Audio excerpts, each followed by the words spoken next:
नाही शिकवला तोही पापाचा भागीदार झाला. जैसे जन्म देणे कर्तव्य त्याला तैसेची शिक्षण देणे अगत्याचे. गोपाला गोपाला देवकीनंदन गोपाला शिक्षणाविना माणूस दगड आहे धोंड आहे. किती समजावू या लोकाला. गोपाला गोपाला देवकीनंदन गोपाला. ते गाडगे महाराज म्हणतात यांचा जन्म मुखातून होतो, यांचा जन्म बाहूतून होतो, यांचा जन्म कमरेतून होतो आणि आमचा शूद्रांचा जन्म डायरेक्ट पायात. पायात बरं कलंगडीत नाही सांगितलं. म्हणजे आमच्यावरती थोपवलं आणि आमचा एमएचा प्राध्यापक शिकवतो. प्राध्यापक शिकवतो ब्राह्मणाचा जन्म मुखातून झाला. बरं ओके ठीक आहे. हा क्षत्रियाचा जन्म कुठून झाला? बाहूतून झाला. कमरेतला वैश्याचा झाला. शूद्रातला पायाचा. मी म्हणतो अतिशूद्र गेला कुठं? अतिशूद्र कुठे गेला? कारण महार कम्युनिटीला चर्मकार कम्युनिटीला त्यांनी तर मनस्मृती बाह्य केलं होतं. कारण त्यांना माहिती आहे हेच 1818 करू शकतात. ह्यांच्यात दम आहे. 1 जानेवारीचा हे करू शकतात.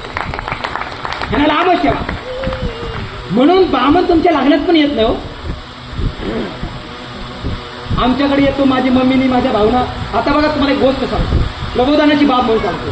बघा लक्षात घ्या. आचारसंहिता असेल ना माझ्यावर गुन्हा दाखल करा जर मी काही वाईट बोलत असला. आचारसंहिता यांना कळलीच नाही म्हणून आपल्या लोकांना निश्चित का आचारसंहिता. आचारसंहिता आचारसंहिता म्हणजे काय?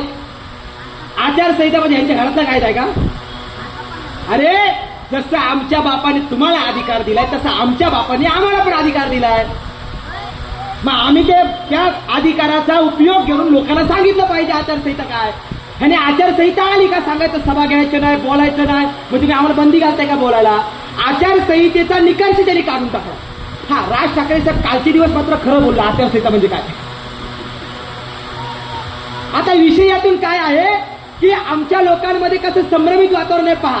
अरे मी बौद्ध बांधवाचे धन्यवाद व्यक्त करतो. आम्ही नक्की प्रबोधनकार नेहमी म्हणतो की 2च लोकांना खरं माहिती आहे, एक ब्राह्मणाला आणि एक बौद्धाला. बाकी कोणालाच खरं माहिती नाही. 2च महापंडित आहेत जगात. 2च ज्यांना खरं माहिती आहे. त्यांची मुलं बाला सकाळी उठल्यापासून रात्री झोपेपर्यंत खरंच बोलतात. आम्हाला सकाळी उठल्यापासून आज गुरुवार आहे. गुरुवारी म्हणजे खाऊ नको. कधी का बुधवारी खा. म्हणजे काल जाऊन कशी खाऊ? आता खराब होईल खातो ना, नको खाऊ. म्हणजे कधी खायचं त्यांनी सांगितलं. मग शुक्रवार अजिबात खाऊ नको. शुक्रवारी म्हणते अरे म्हटलं कधी खायचं हे कसं ठरवू शकतात?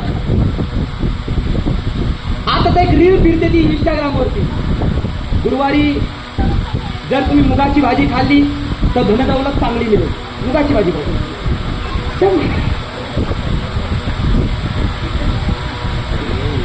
शुक्रवारी तुम्ही फक्त डाळ खाणे, आळणी खायचं. मीठ नाही टाकलं तर म्हणते आळणी खायचं, धनदौलत चांगली मिळेल. म्हटलं ज्याने केलं ते बघूया किती धनदौलत आले झाले. त्याने इंस्टा ते स्टोरीला जाऊन बघितलं त्याचे व्ह्यूअर्स एवढे वाढले. तो लखपती झाला. आपण व्ह्यूज बघू आणि आपल्या काय सांगतात आळणी खा म्हणजे तुमच्याकडे धनदौलत आहे. अरे या महापुरुषांचा इतिहास खरं सांगा, खोटं सांगू नका. आम्हा लोकांना तुम्ही चिठ्ठ्या देता आणि काय सांगता रोशनकडे तुम्ही भरपूर कडू बोलता हो. अरे कडू काय? आमचे महापुरुष जिवंतपणे घाबरले नाही, रडले नाही, भिले नाहीत म्हणून आमच्यात मेल्यानंतर जिवंत आहेत. अरे मेल्यानंतर जिवंत माणसाने त्यांची जागा घ्यायची असते. किती आपण घेतो जागा सांगा ना मला. आपण जागा कोणती घेतो? तर बोलणारा अजिबात घाबरत, ऐकणारच घाबरतो. अरे आज काय बोललं? अरे दादांनो आज परिस्थिती काय देशाची? ही परिस्थिती करणारे हे लोक कोण आहेत? यांनी सांप्रदायिक व्यवस्था एवढी वाढवलेली आहे, एवढा ताकदीचा ना माळ झालाय की तुम्हाला कल्पना नसेल. भारताचं संविधान मोडण्यासाठीच आम्ही सत्तेत आलोय म्हणणारे मनोहर परिचारक विसरले का तुम्ही? 1 जानेवारी 2018ला 200 वर्ष पूर्ण होणार होती. आम्ही भीमा कोरेगावला गेलो. यांनी त्यांना क्लीन चिट दिली. विसरले का तुम्ही? 28 नोव्हेंबर 2018ला भारताचं संविधान ह्यांनी जाळलं मैदानामध्ये रामलीलाच्या. विसरले का तुम्ही? म्हणून आता विसरू नका. जर लोकशाही धोक्यात असेल तर मताच्या पेटीतूनच यांना धक्का द्या, तरच परिवर्तन शक्य आहे. लक्षात ठेवा. आणि म्हणून बुद्धाचं आंदोलन बृहदत्तानं चालवलं, पुढे संतांनी आंदोलन आणलं. संत म्हणायचे यारे यारे लहान थोर येते भळती नारी नर, येते आहे सकलांची अधिकार, यारे यारे सर्व ज्ञाती जाती बंधनाशी तोडून एक नवा समाज उभा करीती. सर्व संतांनी लोकांना एकत्रित केलं आणि वारकरी नावाच्या ओळखीखाली एकत्रितांना आंदोलन उभं केलं. आणि त्या संतांच्या आंदोलनाच्या बलबुत्यावर शिवाजी महाराजांनी आपली तलवार चालवली. आणि तोच अनुभव, तोच विचार घेऊन शिवाजी महाराजांनी आपल्या गुरुकडनं प्रेरणा घेतली. आणि शिवाजी महाराजचे खरे गुरु सांगायला पण घाबरतो आपण. हा खरे गुरु, शिवाजी महाराजचे खरे गुरु कोण आहेत जरा सांगा जोरात. जोरदार टाळ्या वाजवा साहेबांसाठी. संत तुकाराम महाराज हे शिवाजी महाराजचे गुरु आहेत. दादोजी कोंडदेवचा आणि शिवाजी महाराजचा काडी मात्र संबंध नाही. आम्ही दादोजी कोंडदेव 2011 काढला, त्याने काय सांगितलं, आपल्या 72 माऊलींवरती यांनी केसेस दाखल केल्या, भांडारकर फोडली. त्या भांडारकर मध्ये काय केलं होतं याने, the biological father Chhatrapati Dadoji Konddev. Shivaji महाराजांचं म्हणजे शिवसेनेच्या लोकांना पण याची कल्पना नव्हती, काय कळत नाही साहेब, ऐकून हैराण व्हाल. यांनी आतापर्यंत गुरु बदलला पण काय म्हटलं नाही, यांनी तर शिवाजी महाराजचे वडीलच बदलले हो. हिंदू किंग इस्लामिक पुस्तक नावाचं वाचा, हिंदू किंग इस्लामिक इंडिया नावाच्या पुस्तकामध्ये यांनी तर वडीलच बदलले शिवरायांचे. आणि म्हणून गांभीर्याने सर्वांनी ऐका, शिवाजी महाराजांनी मराठा म्हणून काम नाही केलं. त्यांनी काय केलं, मोगल लाखोत आहेत, आपण हजारात आहोत, मग काय करा, मोगलांना कापता येईल तेवढं कापा, मारता येईल तेवढं मारा, जाळता येईल तेवढं झाला. पण आपल्याला जर मार खाण्याची वेळ आली तर 120च्या स्पीडनं पला, दॅट इज गनिमी कावा. हा शिवाजी महाराजांचा गनिमी कावा होता. कदाचित शरद पवार तेच करतात आता. शरद पवारसाठी कापता येईल तेवढं कापा, आतमध्ये घुसून मारता येईल तेवढं मारा, जाळता येईल तेवढं जाळा आणि पला. असं वाटतं थोडं थोडं, मला अभिव्यक्ती स्वतंत्र आहे ना, मला असं वाटतं स्वतःला, आतमध्ये घुसवा, तिकडं पण आणा, इकडं पण आणा, बनवा आपलाच मुख्यमंत्री. गनिमी कावा, शिवाजी महाराजचा गनिमी कावा कोणता होता, मोडे, पण वाकणार नाही, मराठ्याची जात आहे अजिबात ना. आज तुम्हाला एवढा मोडला तर उभाच राहता येईल. 57 मोर्चे काढले. जरांगे पाटील बिचारा बिना भाकरीचा मारायला आले, पण त्यांना काय आरक्षण मिळू दिला का, मोडे पण वाकणार ना. हा गनिमी कावा नाही. शिवरायाचा गनिमी कावा कोणता, अंधाराचा फायदा घ्या, अमावस्येच्या रात्री बाहेर निघा. आणि आम्हाला काय शिकवलं, अमावस्येच्या रात्री कोण निघतात, भूत. अरे भूत नाही, शिवाजी महाराजांचे मावल्या अमावस्येच्या रात्री निघायचे का, तर शत्रूचा अंधाराचा फायदा घ्या, कापता येईल तेवढं कापा, मारता येईल तेवढं मारा. आणि वेल आली मार खाण्याची तर तिकडून 120च्या स्पीडनं पला. हा गनिमी कावा शिवरायांचा होता. आणि त्या छत्रपती शिवाजी महाराजांना सांगितलं काय, तलवार भवानीने दिली. वा रे वा, भवानी जर तलवार द्यायला पाहिजे होत्या तर मग शिवाजी महाराज कशाला पाहिजे होते, रोशन पण चालवू शकला असता. अरे मासाहेब जिजाऊनं अनेक होन देऊन गोवले कुटुंबाकडनं, महाडमध्ये गोवले कुटुंब आहे, त्या गोवले कुटुंबाकडून मासाहेब जिजाऊनं ती तलवार अनेक होनास विकत घेतली आणि त्या तलवारीचं नाव ठेवलं भवानी. त्या तलवारीचं नाव भवानी होतं. पण काही खोट्या इतिहासकाराने असा खोटा इतिहास रचून ठेवला की तलवार कुणी दिली नाही दादा, भवानी त्या तलवारीचं नाव. तोच आंदोलन ज्योतिराव फुल्यांनी चालवला. ज्योतिराव फुल्यांनी 19 फेब्रुवारी 1800 किती पहिली शिवजयंती कितीला साजरी केली, 73, 74, 88, 69 काहीतरी असं कितीला, इथंच फुटला घाला.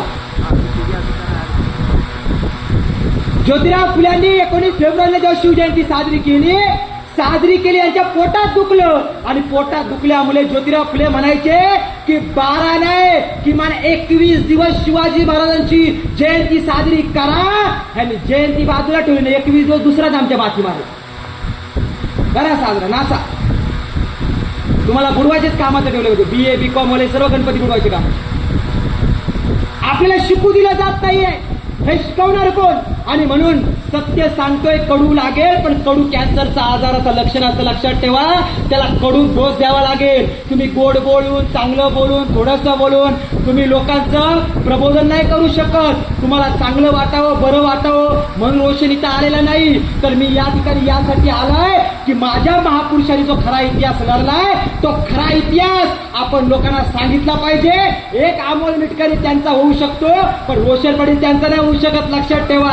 आम्हाला बेमाने आमच्या विचारधारेसोबत काय करायची आहे. आम्ही गद्दार आमच्या विचारांचे नाही आहोत. आजही त्याच विचारांच्या पायीक आहोत. लोकांमध्ये प्रबोधनकारांवरचा विश्वास उडाला. आता लोक काय म्हणतात, हे जोरात जोरात भाषणे टोकतात आणि जाऊन त्यांच्या गोठ्यात बसतात बाजारेचं. बरोबर का नाही.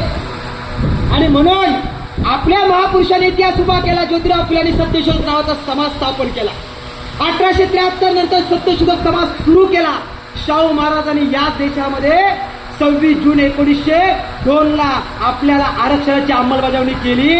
आणि बाबासाहेब आंबेडकरांनी 20 मार्च 1927 आणि 17 ऑगस्ट 1932 एवढंच नाही, 1935 1949 आणि 1956 बाबासाहेबांनी फार मोठं क्रांतिकारी आंदोलन उभं केलं. आणि त्याच्यामुळे आम्ही चांगलं जीवन जगू शकतो, राहू शकतो. फार महत्वाचा विषय, गांभीर्याने सर्वांनी ऐका. दादांनो, छत्रपती शिवाजी महाराजांचा इतिहास, शाहू महाराजांचा इतिहास, महात्मा ज्योतिराव फुलेंचा इतिहास बाबासाहेबांनी वाचला.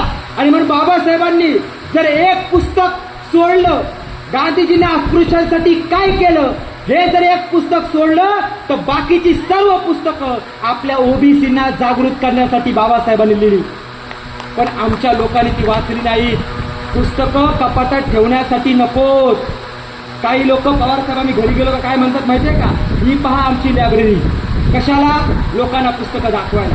आणि एखादा प्रश्न विचारल्यावर काय म्हणतात, नाही तेवढंच वाचायचं राहिलं. पुस्तकं पाहुण्यांना दाखवण्यासाठी नकोत. पुस्तकं वाचून लोकांना प्रबोधन करण्यासाठी पाहिजे, तर त्या पुस्तकांना महत्व आहे. बाबासाहेब रात्रीच्या दिव्याखाली बसायचे आणि जर त्या पुस्तकाला कुणी हात लावला तर बाबासाहेब म्हणायचे, जो कुणी या पुस्तकाला हात लावेल हात कापून टाकेल. कारण त्यांना माहिती होतं एखादा पुस्तक माझ्या हातात मिळालंय.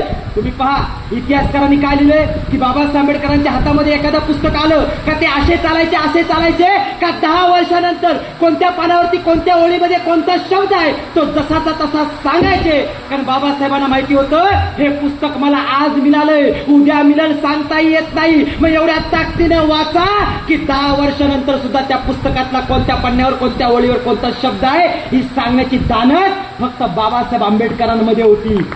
एवढं महत्व पुस्तकाला दिलं. ज्या बाबासाहेब आंबेडकरांनी 19 लोकांना परदेशात पाठवलं, त्याच 19 लोकांमध्ये आताचे गायकवाड, काय त्यांचं नाव, सेक्रेटरी झाले होते, रत्नाकर गायकवाड. चांगली संधी मिळाली. चला आता तो मुद्दा घेऊ आपण. रत्नाकर गायकवाड यांनी काय केलं, पहिल्यांदा गायकवाडांनी सेक्रेटरी झाले तशी बाबासाहेबांची प्रेसच पाडून पाडली. कवर सर थोडं कडू बोलत चालेल ना, ते थोडे हसर ठेवायचे याला, तुम्ही घाबरू नका. अध्यक्ष येणार त्यांनी बरं पाटील बोलतोय करा, घाबरच नाही कुणाला. अरे आपण इथले भूमिपुत्र आहोत, आपण इथले राजे आहोत, आपण इथले मूळचे रहिवासी आहोत, इथले मूळ निवासी, इथले भूमिपुत्र आपण आहोत. बाबासाहेबांनी म्हणून तर पुस्तक लिहिलं ना, वे आर द शूद्रा. बाबासाहेब सांगतात अरे आग्र्याच्या पोरा हे पुस्तक वाच, आणि त्या पुस्तकात लिहिलंय तू आगरी, तू कोळी, तू माली, ह्या देशाचा राजा आहेस. राजा तुलाही तर भिकारी केलंय, पण तू खरा या देशाचा मालक आहेस. हे बाबासाहेबांनी शूद्रपूर्वी कोण त्या ग्रंथात लिहिलंय. प्रश्न काय विचारला बाबासाहेबांनी, शूद्रपूर्वी कोण होते? कोण होते? राजे होते. बरोबर का? उत्तर काय? राजे होते. आणि म्हणून मग मुद्दा कोणता आहे की बाबासाहेब आंबेडकरांकडे एखादं पुस्तक आलं का ते पुस्तक चालायचे. का चालायचे? कारण त्यांना खात्री होती एखादं पुस्तक मुला पुन्हा भेटत सांगता येत नाही. जेव्हा भीमरावांना त्यांचे वडील भेटायचे, जेव्हा ते भेटायचे तेव्हा त्या भीमरावांना सांगायचे भाकरी खा, भाकरी खा, भाकरी खा. सलग 3 दिवस भीमराव भाकरी खात होते. पण वडिलांना ते प्रश्न विचारत होते का बाबा मी भाकरी खाल्ल्यानंतर या टोपलीमध्ये काही शिल्लकच राहत नाही, मग तुम्ही काय खाता? बाबांनी काय सांगितलं, भीमराव माझी भूक ही चौथभर भाकरीनं भागणार नाही. तुमच्या ज्ञानाची भूक जेवढी वाढेल तेवढा हा व्यक्तिमत्व. कशाला पुस्तक दिलं वडिलांनी? भीमरावांच्या वडिलांनी कशाला महत्व दिलं? ज्ञानाला. माझी भूक या भाकरीने भागणार नाही, तर पुस्तकाच्या ज्ञानानं माझी भूक भागणार आहे. मग आपल्या मुलाबाळांना कोणती पुस्तकं दिली पाहिजेत? आपली मुलाबाला आता तुम्ही सध्या घरी ठेवून आला आता नको, अजिबात नको. त्या चळवळीच्या कार्यक्रमात अजिबात नको. रोशनचं ऐकलं आणि तसेच रोशन झाले. मग इथे कोण घरी पत्र बित्र आले लेखणीचे, आता आम्हाला पत्र येतात ना, तुम्ही बोलले तर तुम्हाला मारून टाकू, कापून टाकू, घालून टाकू. तर म्हटलं एक रोशन मिळाल्यानंतर हजारो रोशन तयार होतील. एवढा काय मी घाबरत नाही. रात्री 12-1 वाजता फक्त कोणी हल्ला करण्याचा प्रयत्न केला, डायरेक्ट नीला झेंडा दिसत त्याच्या वाडीत घुसायचा. कारण माहिती हीच सुरक्षेची वाडी. पण हिथंच आपलं लक्ष होऊ शकतो. बाकी सर्व भटांनी त्यांना सांगितलं ना तुमच्या पोरीचं लग्न होत नाही, रोशन जबाबदारी कापून टाकायला. हे बामण्याचं सांगणार मला कापून. पोरीचं लग्न का तर मंगल रोशन मुलं लागला असं सांगता येत कुठं लागल. कारण देशाचे राष्ट्रपती पण असे आहेत ज्यांना मार्गदर्शन करा म्हणजे त्यांना कळत नाही. आणि देशाचे पंतप्रधान तर असे आहेत की चंद्रयान 3 यशस्वी झाल्यानंतर त्यांना मार्गदर्शन करायला गेलं. म्हणजे कुठं बोलायचं कुठं बोलणं एवढं पण देशाच्या प्रधानमंत्र्याला कळत नाही. प्रधानमंत्री पद हे संविधानिक आहे आणि म्हणून संविधानिक भाषेत आपण बोलतोय. कुठं कोण बोललं पाहिजे नाव घेऊन थोडी आपण बोलतोय. आणि म्हणून बाबासाहेब आंबेडकरांनी काय केलं तर बाबासाहेब आंबेडकरांनी पहिल्यांदा ही गोष्ट लक्षात आणून दिली आमच्या की पुस्तकं वाचा. म्हणून तो धडा होता कोणता? वाचाल तर वाचाल. तुम्ही संविधान वाचलंच नाही कसं वाचवाल? वाचवाल कसं ताई? वाचवाल कसं? नुसता स्टोरीला ठेवायचा जय भीम आली आहे, जय भीम आली आहे स्टोरीला. आज सर्वांच्या स्टोऱ्या बघा. निम्मा पिणाऱ्याने मला आता विश केलाय. म्हटलं काय उपवास आहे म्हणजे आज उपवास. आज अजिबात नाही, अजिबात. आज पंचशीलचा कट्टर पालन. म्हटलं बरं शिवजयंती असल्यावरती हे पण दाढी वाढवतात, चंद्रपूर लावतात. ती शिवजयंती असल्यावरती आमच्या आगरी म्हणतात आज आमचा उपवास आहे. अरे छत्रपती शिवाजी महाराजांचा खरा इतिहास बाबासाहेबांनी पुनर्जीवित केलाय. छत्रपती शिवाजी महाराजांनी तलवारीच्या डोक्यावरती सह्याद्रीच्या दऱ्या डोंगरात बायकोच्या कुंकवाचा टिळा पुसून सह्याद्रीमध्ये स्वराज्य निर्माण केलं आणि ते स्वराज्य लेखणीच्या माध्यमातून साऱ्या भारताला देण्याचं काम डॉक्टर बाबासाहेब आंबेडकरांनी केलंय. एक पत्रकार उभा राहिला, बाबासाहेबांना प्रश्न विचारला, बाबासाहेब तुम्हाला संविधान लिहिताना 395 कलम लिहिलीत, 9 परिशिष्ट लिहिलीत. बाबासाहेब आंबेडकर तुम्हाला त्रास नाही का हो झाला? बाबासाहेब म्हणाले मला त्रास झाला ना, पण मला मानसिक त्रास झाला नाही का? कारण माझ्या समोर छत्रपती शिवाजी महाराजांचं स्वराज्य होतं आणि ते मी भारतीय संविधानात अंतर्भूत केला. बाबासाहेब आंबेडकरांना संविधान लिहिण्याची संधी मिळू नये म्हणून याच लोकांनी, पूर्वीच्या लोकांनी बाबासाहेबांना प्रचंड विरोध केला. जे इथं जाणकार बसलेत त्यांनी प्रचार प्रसार करायला पाहिजे. इलेक्शन मध्ये काय कोणी विरोध केला बाबासाहेबांना? बाबासाहेब आंबेडकर पहिल्यांदा उभे राहिले. तुम्हाला कल्पना असेल, उभा केला 8वी नापास काजवलकर. बाबासाहेबांच्या मतांवरती 38,000 याच लोकांनी वाटले आणि बाबासाहेबांच्या विरुद्ध काजवलकर 8वी नापास झालेला माणूस निवडून आणला. आणि मग बाबासाहेबांना तो भेटायला आला आणि बाबासाहेबांना म्हणतात, बाबासाहेब तुमची जेवढी विद्वत्ता आहे तेवढी माझी समाजात काडी मात्र किंमत नाही, परंतु मला जवाहरलाल नेहरूंनी त्या काळामध्ये पैसा दिला, त्या बलबुत्यावरती मी इलेक्शन तर जिंकलं, पण माझ्या सत्काराला तुम्ही या. म्हणजे बघा किती बाबासाहेबांकडे महानता होती की हारलेल्या व्यक्तीच्या हातून बाबासाहेबांच्या जे जिंकलेला व्यक्ती सत्कार करून घेतोय. याला म्हणतात खरंच सत्कर्म. लक्षात ठेवा, याला म्हणतात स्वाभिमान गहाण न ठेवणं. आमची एक व्याख्या आहे, माणसामधून स्वाभिमान गहाण ठेवलं की तो जनावर होतो.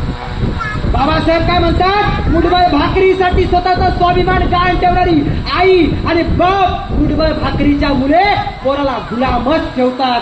आता तुम्ही ठरवा, मुठभर भाकरीला 500 रुपयाच्या नोटीला आता भाव जरा जास्त असतो मला ते विराज 2000 असतो. पनवेलमध्ये जरा आमचे 5 पर्यंत आला तर मोठी लोक पनवेलमध्ये राहतात, इकडे भावकी कमी आहे त्यामुळे इकडे 500ची नोट असतात.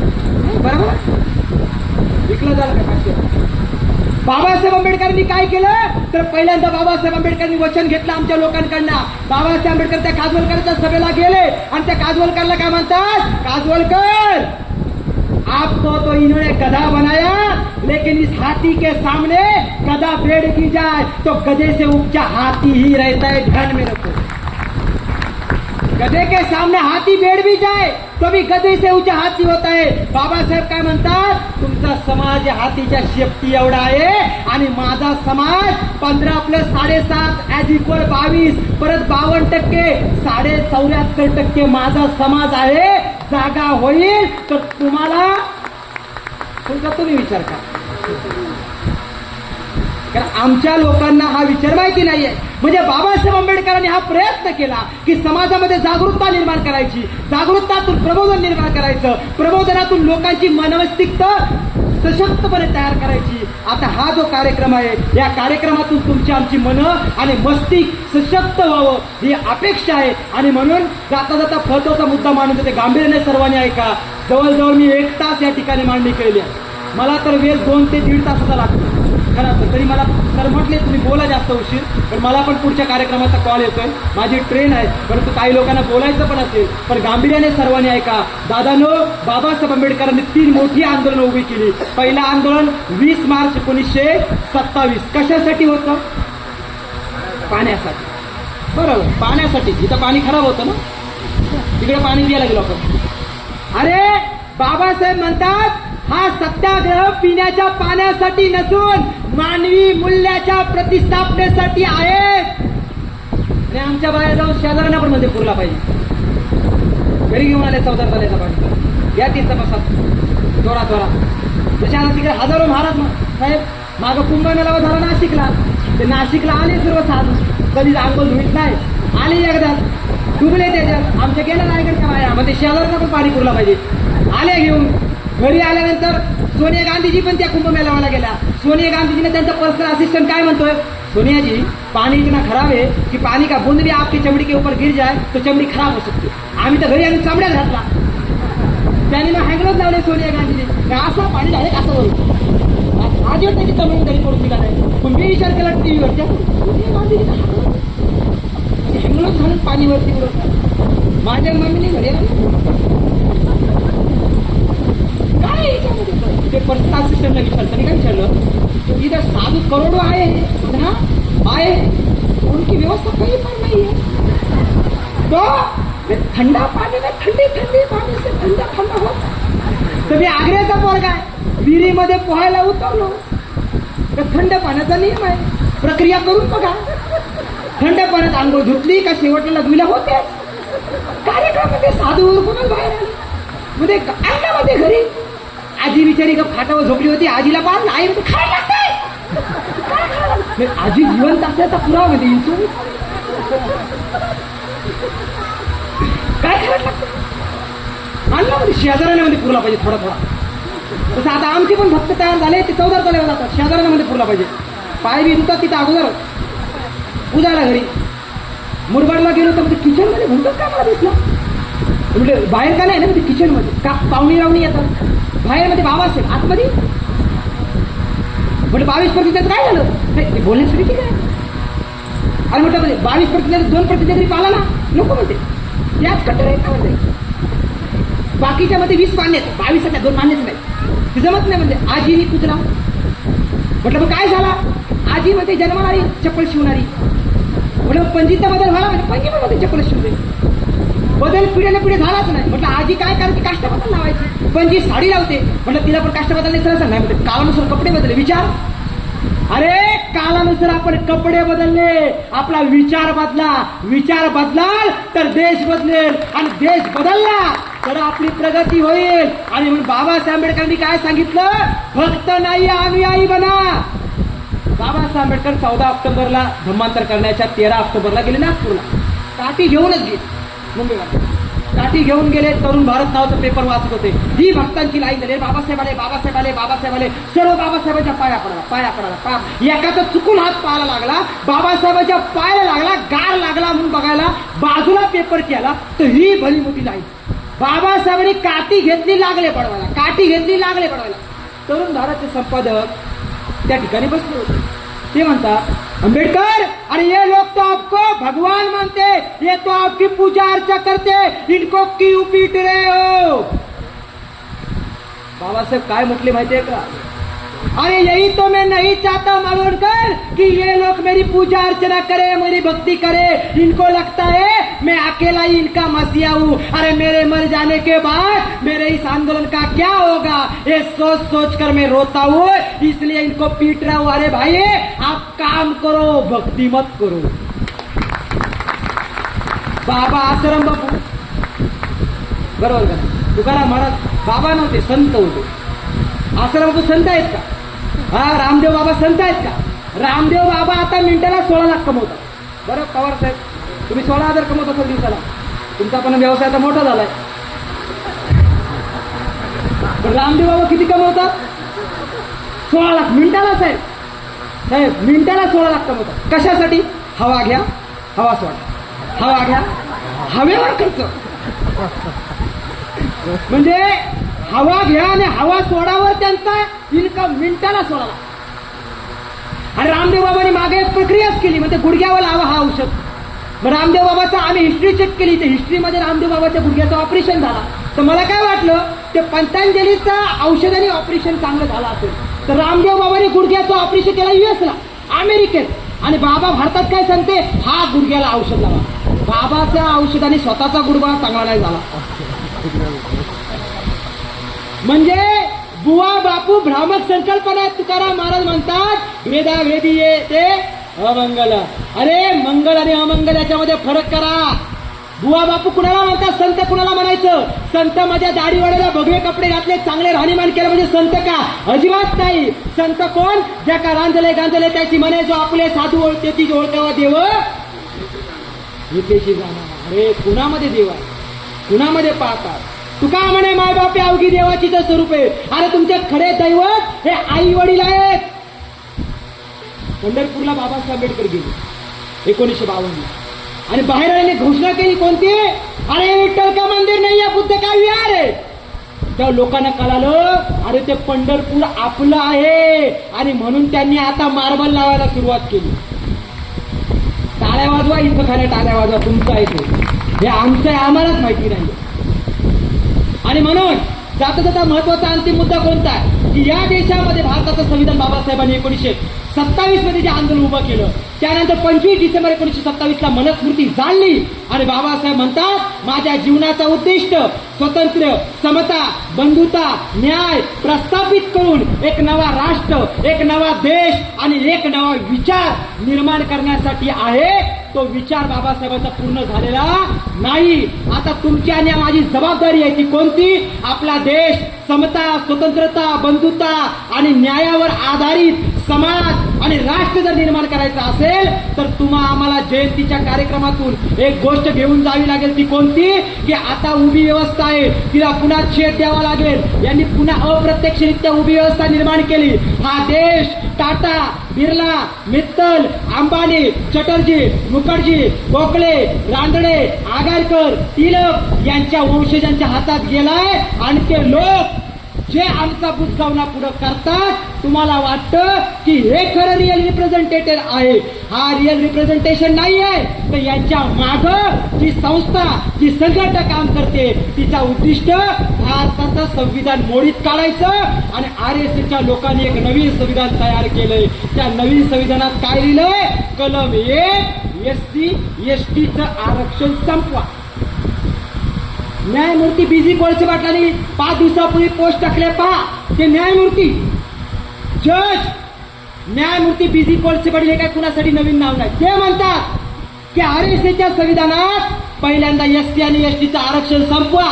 गोलवलकर गुरुजींनी बंच ऑफ थॉट नावाचं पुस्तक लिहिलंय. त्या पुस्तकामध्ये स्पष्ट भूमिका आहे की मागासवर्गीयांचं आरक्षण संपवणं हा आपला मुख्य हेतू आहे. 1ली ते 8वीचं शिक्षण समूल नष्ट करणं हा आपला मुख्य हेतू आहे. गव्हर्नमेंट सेक्टरला प्रायव्हेट सेक्टर करणं हा आपला मुख्य हेतू आहे. लोकशाहीला ब्राह्मणक्रॉसित रूपांतरित करणं हा आपला मुख्य हेतू आहे. आणि ते त्यांच्या हेतूवरती यशस्वी होत आहेत, आम्ही अपयशी होताना दिसतोय. आणि म्हणून आपल्या मताची किंमत ओळखा. या बाबासाहेब आंबेडकरांच्या जयंतीच्या निमित्ताने आपण सर्वांनी एक रणनिश्चय करूया की घटनेचं कलम 1 सांगतो we the people of India Maulana Hasan असतील, एच.व्ही. कामत असतील किंवा डॉक्टर बाबासाहेब आंबेडकर असतील, यांच्यामध्ये वोटिंग झालं की हे भारताचं संविधान धर्म सापेक्ष ठेवायचं की धर्म निरपेक्ष ठेवायचं, हे कुणाला बहल करायचं. एच.व्ही. कामत उठले, ते म्हटले एकूण 302 सदस्य होते, 208 सदस्य काँग्रेसचे होते आणि बाकीचे डाव्या विचारसरणीचे लोक, त्या काळामध्ये संविधानाचं समर्थन करणारे लोक जेव्हा उभे राहिले ते काय म्हणतात, मौलाना हजरत म्हणतात अल्लाच्या नावाने संविधानाची सुरुवात करा. एच.व्ही. कामत म्हणतात ओम नमः शिवायच्या नावाने सुरुवात करा. ख्रिश्चन लोक म्हणतात येशूच्या नावाने सुरुवात करा. शीख लोक म्हणतात वायुगुरूच्या नावाने सुरुवात करा.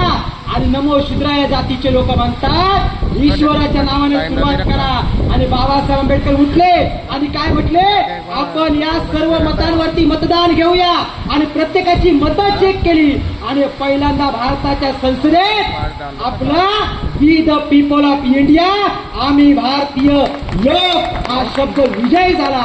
आणि हे भारताचं संविधान भारताच्या लोकांना अर्पण केलं. आणि भारताचं कलम एक काय सांगतं, इंडिया दॅट इज काय याची सांगतो 57 झाली असतील बरोबर का नाही तर 67 वर्ष तुमच्या असतील, काय सांगतो इंडिया दॅट इज भारत. आता हे लोक काय म्हणतात, इंडिया दॅट इज असो.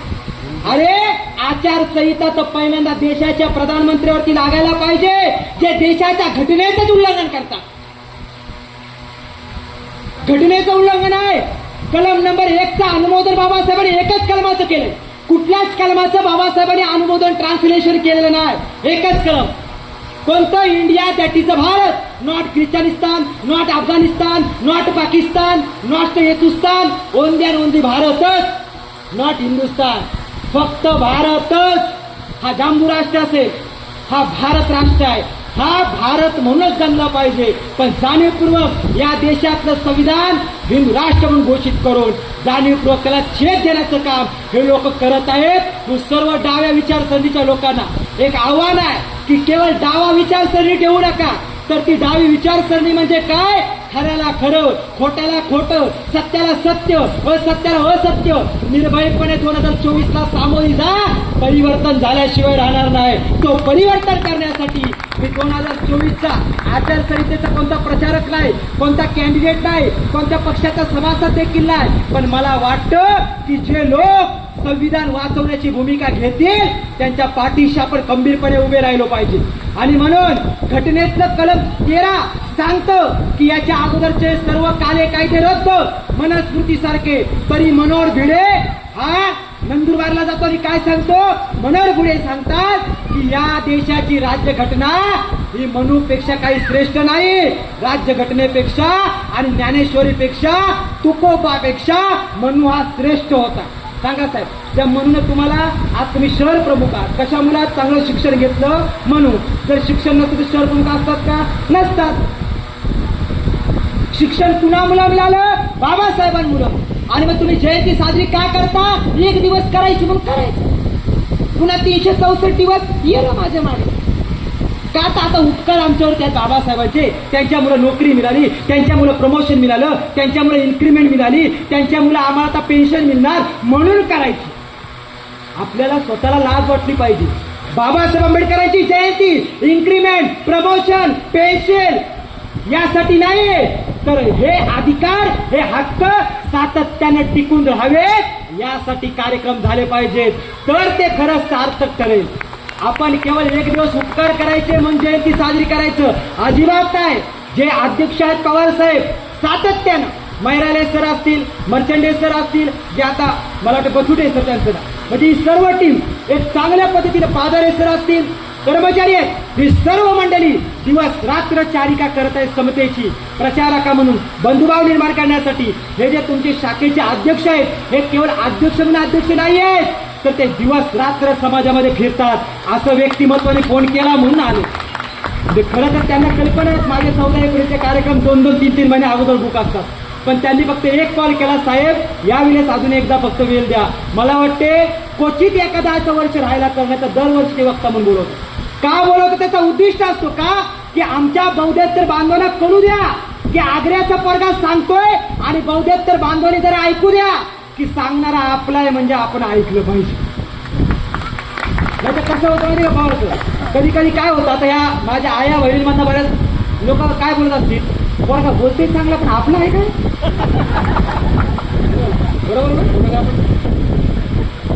पोरगा बोलते चांगला पण आपला आहे का, मत देताना जर आपला बघा ना, हा आपला बघा, मी आपला नाही बघत. 500चं पास करवायला कोण आहे, कुणी अधिकार दिला? बाबासाहेब आंबेडकरांनी घटनेत दिलं 229, 330, 332 वोट ऑफ राईटचा अधिकार. बाबासाहेब काय सांगतात, वोट ऑफ राईटचा अधिकार कशासाठी, तर याच्या अगोदर पिढी जात राजाच्या राणीच्या पोटीतून राजा जन्म घ्यायचा, मग तो नालायक असला तरी तो आमच्या माथी मारला जायचा. पण भारताच्या संविधानानं क्रांती केली, या देशामध्ये गोलमेज परिषद मधून बाबासाहेबांनी एडेल्ट फ्रँचाईजचं आंदोलन जिंकलं आणि वोट ऑफ राईटचा अधिकार बाबासाहेब भारतात घेऊन आले आणि पहिल्यांदा हसरा चेहरा केला आणि काय म्हटले, आज माझ्या जीवनाचं सार्थक झालं की मी माझ्या समाजाला भिकाऱ्याला राजा आणि राजाला भिकारी करण्याचा अधिकार बहर केला. आज किती अधिकार टिकवला, बाबासाहेबांनाच हरवलं आपण डायरेक्ट, बाबासाहेबांनाच हरवला. बाबासाहेब म्हणतात, अरे मताची किंमत मीठ भाकरी एवढी समजू नका, अरे मत विकणं म्हणजे स्वतःच्या आईचे आबरू विकणं, लक्षात ठेवा. म्हणून जो पॉकेट घेऊन येईल त्याला सांगा, साहेब पॉकेट तर नाही घेणार, तुम्हाला मत पण नाही देणार. का? पॉकेट वाटायचं पहिल्यांदा बंद का,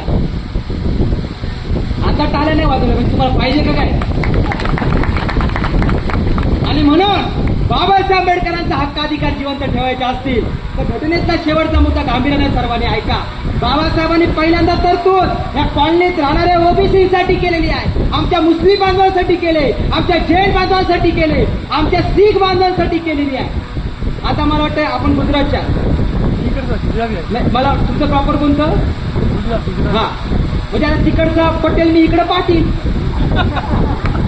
आपण एकच मला हे सांगायचं, इकडचा धनगर तिकडं पाल, इकडचा यादव इकडं, इकडचा महादेव इकडं मोहम्मद, आपलेच आहेत ना.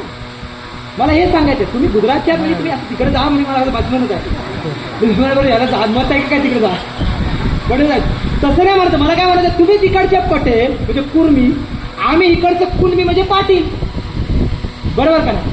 म्हणजे महादेव कोळी, सोंड कोळी, डोंगर कोळी हे जे काही आदिवासी कॅटेगरीज आहेत, भिल्ल असेल, रामोशी असेल, यातून पण प्रतिनिधित्व बाबासाहेबांनी निर्माण केलं ना. अरे पालघर जिल्हा जर देण कुणाची असेल ना तर ती डॉक्टर बाबासाहेब आंबेडकरांचे, लक्षात ठेवा.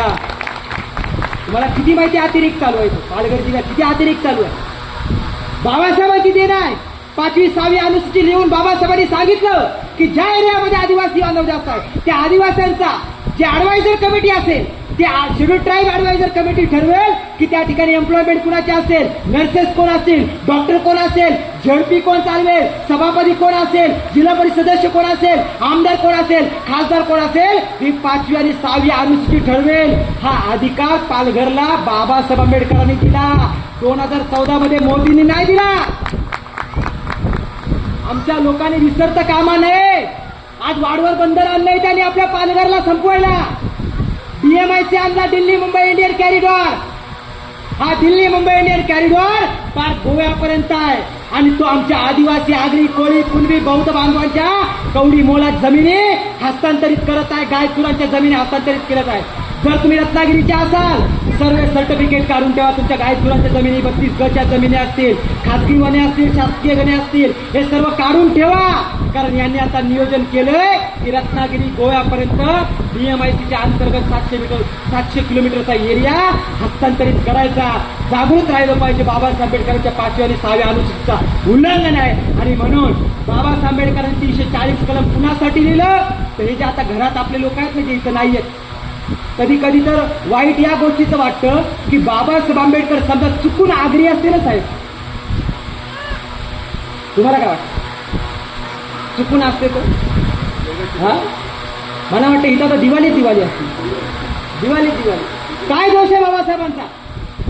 अरे जिथे शाहू महाराज जन्माला आले, संभाजीराजे जन्माला आले, शिवाजी महाराज जन्माला आले, जिथे कबीर जन्माला आले, जिथे महात्मा ज्योतिराव फुले जन्माला आले, जिथे शहाजीराजे जन्माला आले, जिथे तुकाराम महाराज जन्माला आले, जिथे बुद्ध जन्माला आले, बळीराजे जन्माला आले आणि फक्त बाबासाहेब जन्माला आले. तुम्ही एकट्या बाबासाहेबांच्या जातीमुळे सर्वांना शून्यवत करताय. ही डोळ्यावरची धूळ बाजूला करा आणि बाबासाहेब आंबेडकरांनी जातीपातीला मुठबाती देऊन एक चांगला विचार तुमच्या आमच्या पदरात दिलाय. त्याला पुढे घेऊन जाण्याचा प्रयत्न करूया. तो कसा जाईल तर शेवटचा गांभीर्याने सर्वांनी मुद्दा आहे का, बाबासाहेबांनी सर्वात अगोदर आपला छोटा भाऊ शोधून काढला. नाव काय होतं? Schedule caste. दुसरा भाऊ कोण? Schedule tribe. बाबासाहेब आंबेडकरांना माहिती होतं 341 कलम एसटी साठी, 342 कलम एसटी साठी. पण या दोन भावंडांच्या अगोदर बाबासाहेब आंबेडकरांनी 52% असलेल्या आगरी कोळ्याची व्यवस्था पहिल्यांदा केलेली आहे. हे आमच्या बांधवाला कळलं पाहिजे. 52% ओबीसी साठी. आणि म्हणून आज ओबीसी समाज जागृत व्हायला लागलेला आहे. घराघरामध्ये बाबासाहेबांचा फोटो जायला लागलेला आहे. कशामुळे? तर तुम्ही आणि आम्ही आमची कुलपाची दारं जोपर्यंत बंद करत नाहीत ना, तोपर्यंत हा विचाराचा प्रचार प्रसार होत राहील, लक्षात ठेवा. पण आम्ही जर ती बंद केली तर समजून जा, आपलं संविधान, आपली लोकशाही ही धोक्यात येईल. आपण स्वतः बाबासाहेबांसारखे निर्भय असलो पाहिजे. आपण लोकांसमोर मत व्यक्त केले पाहिजेत. बंधनं हजारो येतील. अरे एक काल होता, आपल्या कमरेला झाडू आणि गळ्यामध्ये घाडगं होतं. आज तुमच्या गळ्यामध्ये टाय आलेली आहे. आज तुम्हाला म्हणतात कांबळे साहेब नमस्कार. ज्या कांबळेंना भाकरी पाणी पिऊ दिलं जात नव्हतं, त्या कांबळेंच्या हाताखाली आता 40-40, 50-50 अधिकारी काम करतात. त्याचं कारण बाबासाहेब आंबेडकर आहे. मग बहुजन पंचायत समिती किंवा आमचं महिला मंडळ तुमच्याकडे पावती फाडायला आलं तर खुल्या मनाने द्या. अरे बाबासाहेब म्हणतात पगाराचा 20% हिस्सा समाजासाठी लावा रे. बाबासाहेबांना भेटायला नानक चंद्रत्तू गेले. नानक चंद्रत्तू बाबासाहेबांना म्हणतात, बाबासाहेब का रडताय तुम्ही? बाबासाहेब ढसा ढसा उनके देऊन रडतात. नानक, मैंने आज तक किसी को नहीं बताया कि मैंने अपने बच्चों की जान जिंदगी लगा दी. मैंने अपने पत्नी की जान निछावर कर दी. मैंने कभी हमारे कार्यकर्ताओं को ये नहीं बताया कि मैंने आज तक क्या किया. लेकिन आज मुझे मजबूर होकर बताना पड़ रहा है की मेरे 4 बच्चे, माझी 4 पोरं माझ्या समाजासाठी दिली. केवळ समाजासाठी नाही दिली, तर त्यांच्याकडे खर्च करायला इलाजासाठी पैसा नव्हता. म्हणून माझी मुलं मातीसाठी दफन झाली. राजरतन नावाचा चांगला मुलगा, गोंडस मुलगा होता बाबासाहेबांचा, पण त्याच्यावर खर्च करायला पैसे नाही. डबल लिमोनिया झाला. 57,000 मोजायचे होते. रमाबाई आंबेडकर ढसा ढसा रडत होत्या. एवढ्या रडतायत की रमाबाईंकडे पैसे नाही आहेत, बाबासाहेबांकडे पैसे नाहीत. बाबासाहेब उन्हा तानातून रात्री दिवसाचा करून ते फिरले, पण त्यांना पैसे उभे करता आले नाही. क्षणाला बाबासाहेब उलका देऊन रडतात आणि राजरतन तडफडून त्यांच्या डोळ्यासमोर जातोय. बाबासाहेब म्हणतात, डॉक्टर साहेब माझ्या मुलाला वाचवा, बाहेर इंजेक्शन आणा, पैसे मी उद्या उभे करतो, पण माझ्या गोंडस मुलाला राजरत्नाला वाचवा. बाबासाहेबांनी खिशामध्ये हात घातला. 1 रुपया खिशात नाही. बाबासाहेब म्हणतात, डॉक्टर साहेब विनवणी करतो, एवढा फक्त माझा मुलगा वाचवा. बाबासाहेबांना कळाला आता मात्र माझा मुलगा वाचू शकत नाही. तापाने फणफणलेले डोळ्यासमोर ज्याचा पोरग तडफडून गेलाय, तडफडून मरतोय, मरण पाहतोय, पण स्वतःच्या मुलाला रक्ताच्या गोळ्याला बाबासाहेब वाचवू शकले नाही. त्या मुलाला गुंडांना आणि पिढी चालीमध्ये आणलं. लोक जमा झाली. सकाळी 5:30 वाजले.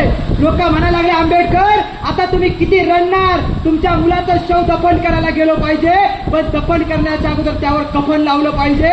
आंबेडकर कफनासाठी तरी 5 रुपये द्या. बाबासाहेब म्हणतात, हो माझ्याकडं माझ्या मुलाला गेला याचा प्रचंड दुःख आहे. मला माझा मुलगा सोडून गेला ह्याच्या मला प्रचंड यातना होत आहेत, वेदना होत आहेत, पण माझ्या मुलाच्या शवावर दफन करायला या आंबेडकरांकडे कफनासाठी पण 5 रुपये नाहीत. ह्याचा विचार करून हा आंबेडकर ढसा ढसा रडतोय. अरे तुम्ही थोडा वेळ विचार करा. तुमच्या घरात, तुमच्या बंगल्यात, तुमच्या फ्लॅटमध्ये लाखो करोडोचे कपडे आहेत, दागिने आहेत, गाडी आहे, बंगला आहे. कशा मुलं आहेत? बाबासाहेबांनी राजरत्नाकडे 1 रुपया खर्च करणार. रमाबाई आजारी पडल्या.